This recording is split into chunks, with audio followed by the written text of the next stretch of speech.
tired of those plain old basic major and minor chords you've been playing? Well, do I have a fun lesson for you today. Today's lesson, we're going to dive into the world of sus chords. We're going to learn what a sus chord is, where they come from, and how to incorporate them into your own playing, and as a bonus, we're going to learn those songs that just played for you at the beginning of this video.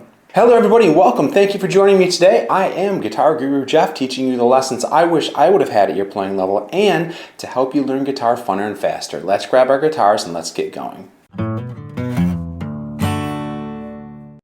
Alright, first things first, let's talk about what a sus chord is. Well, sus really stands for suspension. A suspension occurs when we momentarily take a chord tone and we move it up one letter name and then resolve it back down to the normal chord tone. The resulting sound is a suspended note that resolves down and creates tension in the chord. Let's take a look at what this looks like in the music theory. Alright, so the two basic sus chords are the sus4 and the sus2 chords. In the sus4 chord, the fourth replaces the third of the chord. In the sus2 chord, sometimes also called the sus9, the 2 or the 9 replaces the third of the chord. Alright, let's apply this to the guitar. Today I have 8 suspension chords. I have 5 suspended fourth chords and 3 suspended 2 chords that we're going to learn. Let's take a look at our very first one. The very first chord I'm going to teach you today is a suspended fourth chord. It looks like this.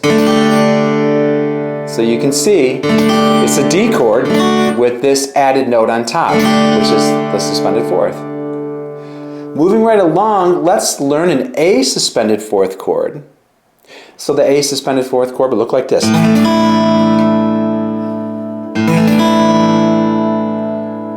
Moving along, let's play a C suspended fourth chord. It looks like this.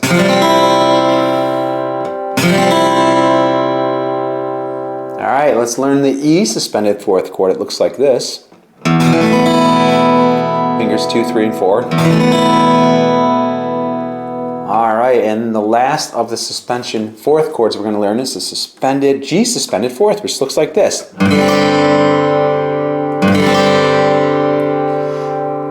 Alright, so now earlier I mentioned about how they resolve back to the regular chord. If you think about a D suspended fourth chord, it looks like this, you always want to play a D chord right after it. If you play the A suspended fourth chord, play the A chord right after it, because that's where we get our tension and resolution. With a C suspended fourth chord, C suspended fourth into a C chord. The E suspended fourth chord, you're going to resolve into E. The G suspended fourth chord, you're going to resolve into G. Alright, moving along, let's learn the suspended second, or the sus2 chord. We'll start off with D sus2. For this one, it looks just like a regular D chord. We're just going to lift the second finger up. It sounds like this. Then we have the A sus2, which looks like this.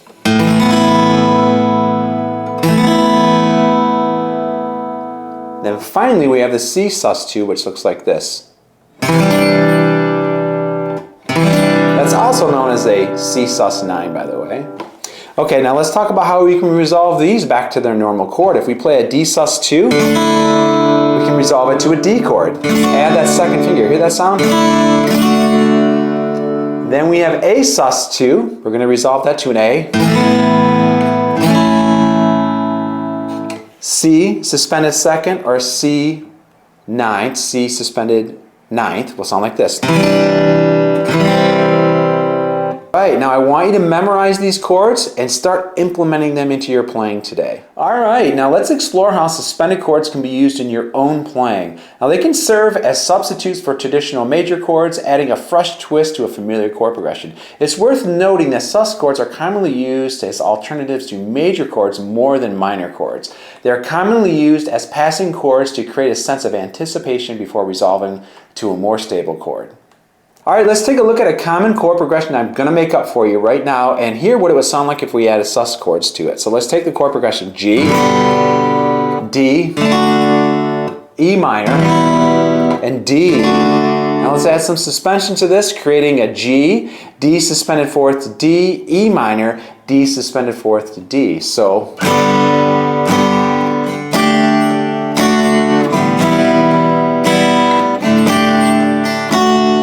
I want to encourage you to come up with your own. So just take some of those basic chords that you already know, and don't be afraid to experiment with this and add sus chords to them.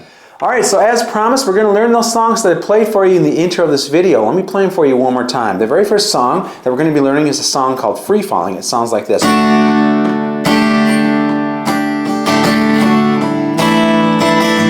Okay, so the chords in this song, we're going to use a D chord, a D suspended fourth, D suspended fourth, again back to D, and then you're going to play an A suspended fourth.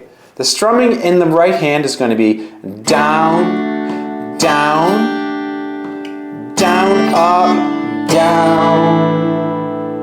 So the second song I'm going to teach you that I played in the intro of this video is a song called Crazy Little Thing Called Love by Queen. Let me play it for you again.